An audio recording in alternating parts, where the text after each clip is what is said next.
అదరగొట్టే కారం రంగు రుచి ఆచి కారం పొడి. రవిచంద్ర రెడ్డి గారు నమస్తే అండి. నమస్కారం ప్రసాద్ గారు. సార్, ప్రస్తుతం ఒక సెన్సేషనల్ ఇష్యూ ఏంటి అంటే మాజీ మంత్రి జోగి రమేష్ కల్తీ మద్యం తయారీలో ఆయనే మెయిన్ సూత్రధారి అని చెప్పేసి అద్దెపల్లి జనార్దన్ ఆయన వాంగ్మూలం ఇవ్వడం జరిగింది. సో ఈ సందర్భంలో ఆయన అసలు నాకు ఎటువంటి ప్రమేయం లేదు అని చెప్పేసి అంటూనే సీఎం బాబు గారినే టార్గెటెడ్గా మీరే చేస్తున్నారు అని అంటూ ఆయన తాజాగా చేసిన వ్యాఖ్యలు చాలా ఆశ్చర్యకరంగా అనిపించినాయి.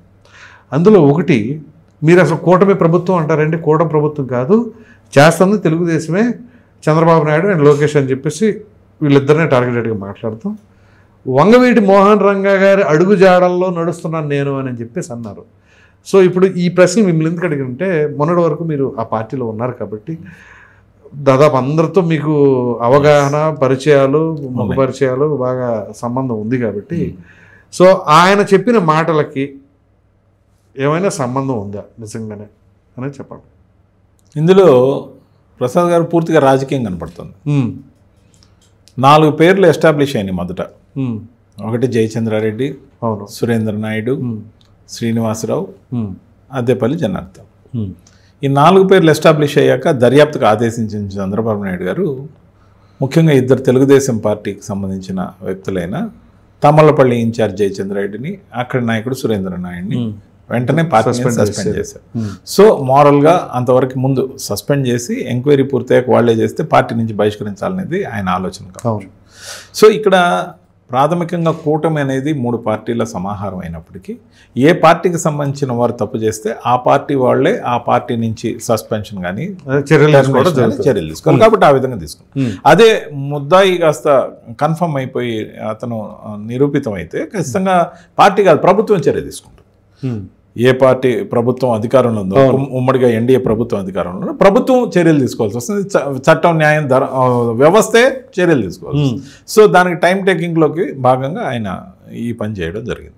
ఇకపోతే ఈ ఆరోపణలు, ప్రత్యారోపణలు, ఈ కులాల పంచాయతీ, వెనకబడ్డ కులం గురించి, లేకపోతే బీసీ అని, రెడ్డి అని, చౌదరిని, లేకపోతే కాపులను కలపటం అని, లేకపోతే ఒక్కొక్కరిని కులాలు ఆపాదించడం. కులాలు కోరితే పుట్టం. మనం పుట్టిన తర్వాత మనకు ఊహ తెలిసిన తర్వాత ఎవరో మనం పలానా కులం అని చెప్తే రాసుకోవాలి, అంతేగా. సో ముందు గుణం మనం చేసే కార్యక్రమం, ఏదైతే మనం చేసే కార్యక్రమంతోనే మనకు మంచి పేరైనా వస్తుంది, చెడ్డ పేరైనా వస్తుంది, ఫ్రాడ్ అయినా జరుగుతుంది, మంచి అయినా జరుగుతుంది. సో దీన్ని అడ్డం పెట్టుకోకుండా దీన్ని చేసిన దాన్ని ఎవరికైనా ఆరోపణలు వస్తే కులాన్ని అడ్డం పెట్టుకోవడం ఖచ్చితంగా సమర్థనీయం కాదు. అది ఏ కులమైనా ఒకటే. నిందితుడు అనేవాడికి ఆ నింద పడ్డప్పుడు నింద తొలగించుకోవడానికి న్యాయ పోరాటం చేయాలి. కానీ నేను సంబంధం లేదు, నేను పలానా కులం కాబట్టి టార్గెట్ చేస్తున్నా అనే దాంట్లో పసలేని మాటలు, ఫక్త్ రాజకీయ మాటలు, లేకపోతే కులం కోణంలో దాక్కునే దాగుడు మూతలు, ఇది కరెక్ట్ కాదు. అది ఏ కులం వాడికైనా ఇదే నా సమాధానం ఖచ్చితంగా కూడా.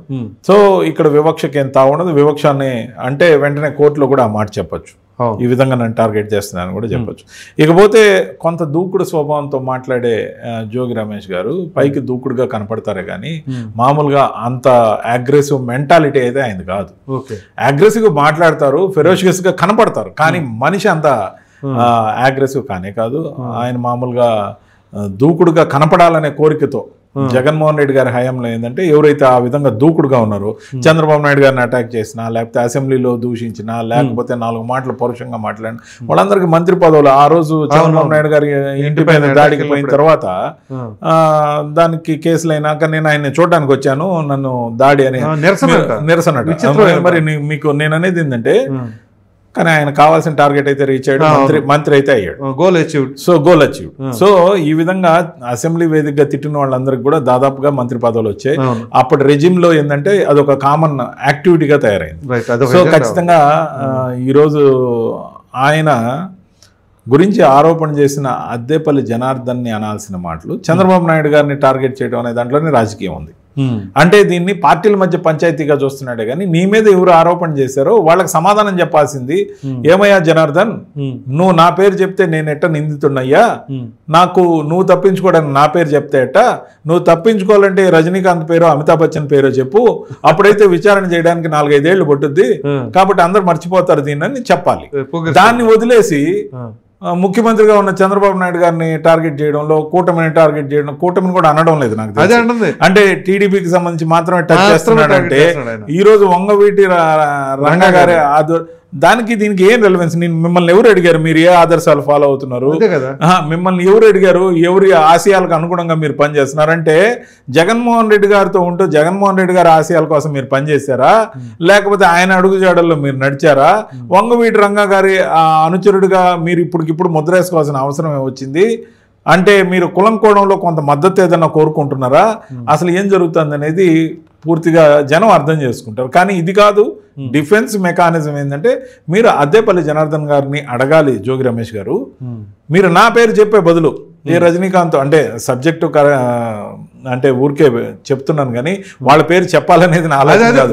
అంటే ఏదో చెప్తారు కదా, ఏదో తప్పించుకోవడానికి ఉంటది.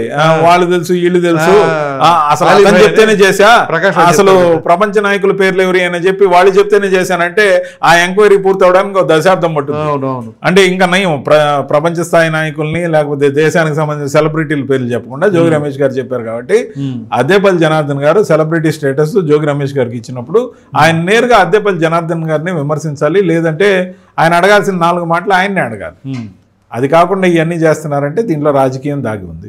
కానీ ఒకటి ఆరోపణలు వచ్చినప్పుడు అన్ని ఎంక్వైరీలు జరుగుతాయి కాబట్టి డేటానా చాటింగ్ మ్యాటరా లేకపోతే ఏదైనా ఉందన్నప్పుడు ఎంక్రిప్టెడ్ ఉన్నా కూడా దర్యాప్తు సంస్థలు అడిగినప్పుడు ఆయా ఫోన్ యాజమాన్యాలు కూడా ఫర్నిష్ చేస్తాయి.